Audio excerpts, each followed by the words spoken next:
बिस्मिल्लाहिर्रहमानिर्रहीम।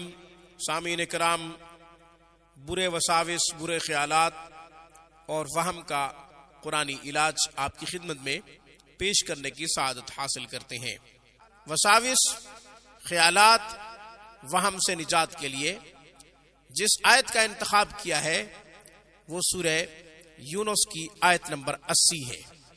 मा जिअतुम बिहि सिहर इन्नल्लाह सयुब्तिलुहु इन्नल्लाह ला युस्लिहु आमलल मुफसिदीन। मा जिअतुम बिहि सिहर इन्नल्लाह सयुब्तिलुहु इन्नल्लाह ला युस्लिहु आमलल मुफसिदीन।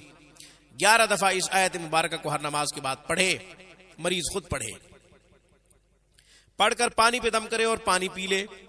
और अगर खुद न पढ़ सके, पढ़ना न जानता हो, तो फिर 100 दफा इस आयत मुबारक को पढ़कर पानी पे दम किया जाए, पानी मरीज को दे दिया जाए, पानी पीता रहे और बढ़ाता रहे 11 दिन तक, 21 दिन तक, 41 दिन तक इस पानी को पीता रहे। इंशाअल्लाह वसाविस से, बुरे ख्यालात से निजात मिल जाएगी, वहम से भी निजात मिल जाएगी।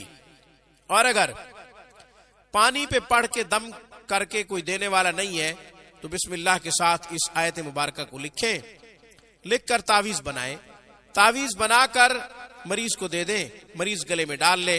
इंशाअल्लाह इससे भी काफी फायदा होगा। आज की वीडियो में बस इतना ही। रूहानी परवाज को सब्सक्राइब कीजिए। हमारी तमाम वीडियोस की अपडेट हासिल करने के लिए घंटी के बटन को दबा दीजिए। अस्सलामु अलैकुम वरहमतुल्लाहि वबरकातुहू।